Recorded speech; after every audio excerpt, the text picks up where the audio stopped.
Howling Metron or the blue cube is the most basic and fastest cube. It's a good harassment tool and can be used at round start since it has 11 frame startup. From the midrange, it doesn't really lead to anything besides dash up 5H, but that can be nice to get back some resources.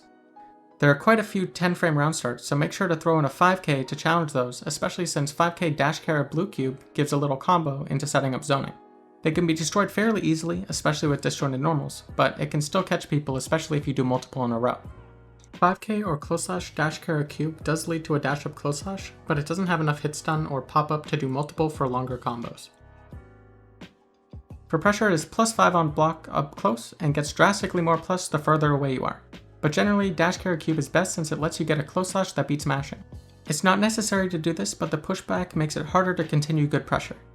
Also, going right from cube into mana regen or bookmark leaves you plus by a couple of frames. These frame traps are nice to catch mashing and jump attempts, giving full combos. Delayed Howling Metron or the yellow cube is a slower projectile, but has significantly more hit stun and block stun. Since it's slower on startup, you can't combo it as easily as the blue cube, so it's best to use it after a 2H or if they're already airborne, except for 5H since it launches them too far too fast. Using it in combination with the blue cube is great for confirms. It frame traps from 2D, and when used mid-combo, it lets you get a new bookmark and continue the combo easily. It's great for block strings being +22 point blank, and trades with the typical mash options into a combo from dash carry. Without the dash carry, you won't be close enough to combo the 2k. But it's so plus that you can get back 2 bookmarks and still true string. This is especially good in the corner where you can put the pressure on even easier, or just regen some mana safely and get yourself out. The combo potential is very high with this, and should be used in any combo that you can. If used early in the combo, you can bookmark and regen some mana before continuing. It does have a long total duration and doesn't cover the air, so you're more vulnerable to air approaches. Since it is a little slower, it is easier to stuff with buttons or projectiles, but since it has so much block stun, it becomes pretty easy to approach behind. Howling Metron MS Processing, or the green cubes, shoot 3 angled cubes that cover the ground, straight ahead, and the air. The projectiles move fairly fast and are amazing for screen control. If they try to jump, they may get caught by more than one, locking them down for even longer. Since it launches 3 at once, it's much harder to stuff. They can't just throw out a jab, and they need to commit to a 6p or a longer duration move.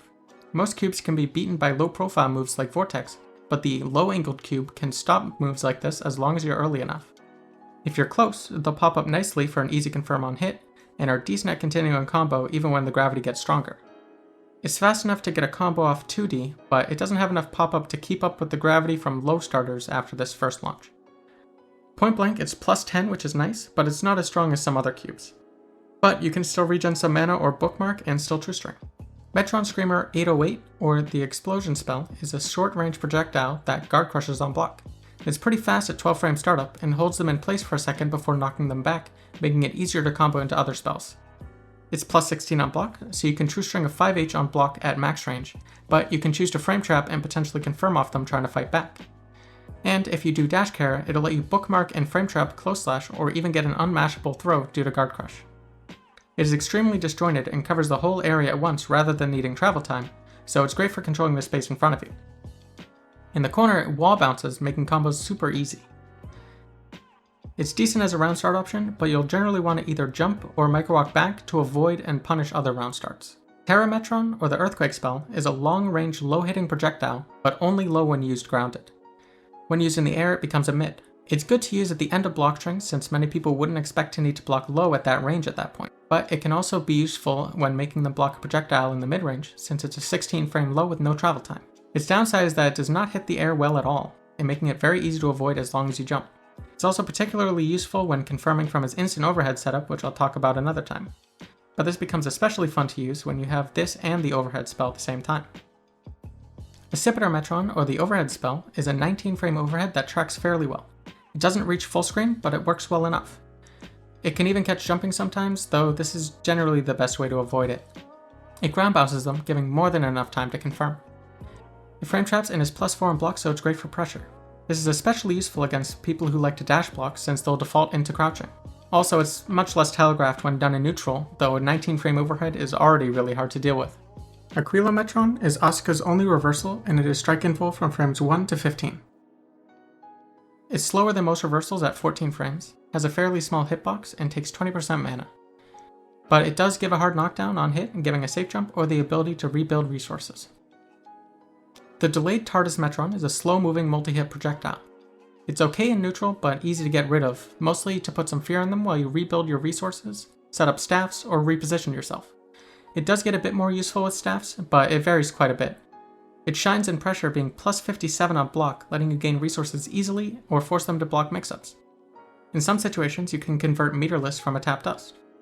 It is slightly risky to do in block strings due to the slower startup, but if you time it right, you should at least trade with 5-frame buttons and give you a full combo. It's also great for combos since it has tons of hits done and does high damage by itself. But it doesn't combo from 5k or close slash, so you need to have them airborne with 2H or by doing another spell first. Bitshift Metron or the 1 to 5 cubes vary the number of projectiles based on how long they've been bookmarked. It has two versions, one that starts at level 1 then counts up, and one that starts at level 5 then counts down. At level 1 it's slightly worse than the basic blue cube, but at level 5 it's one of the best projectile spells he has. It's pretty fast at 14 frame startup and covers almost everywhere in front of them. It's also hard to destroy with normal since there are so many different angles it covers. Obviously it becomes much better on block and on hit the higher number of cubes it launches, but it starts at plus 8 at level 1 and adds another 10 frames of blocks done per cube, adding at plus 48. It does very high damage at level 5, so when it's possible to hold off until you have it at this level, that should be the goal. If you do not dash care, it becomes a bit hard to convert from around 2 to 3 cubes since it launches them away, but if you have 4 or 5, it's super easy. If you do get this bookmarked where it starts at level 5, use it as fast as possible since it quickly drops down. RMS Boost Metron conjures a number of pages that increases with the level of the spell. It fires a fast and plus on block guard crushing attack. It is plus 25 with 14 frame startup. The range isn't anything special and works similar to the explosion spell, but with a smaller hitbox and worse frame data. It does launch them upwards instead of wall bouncing, giving mid-screen combos as a trade-off.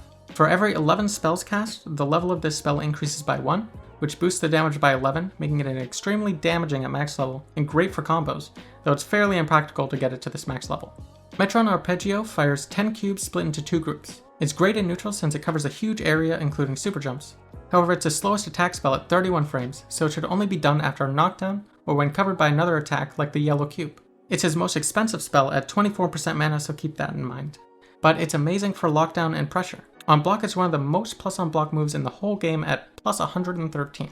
You can easily build back any resources you need or use the time to run mix-ups. Dash up low or tap dust are simple options, but there's a gap between the two volleys that you can fill with a normal or exploit it with a throw or cross-up. And this becomes even better with his teleport spell. Thank you for watching.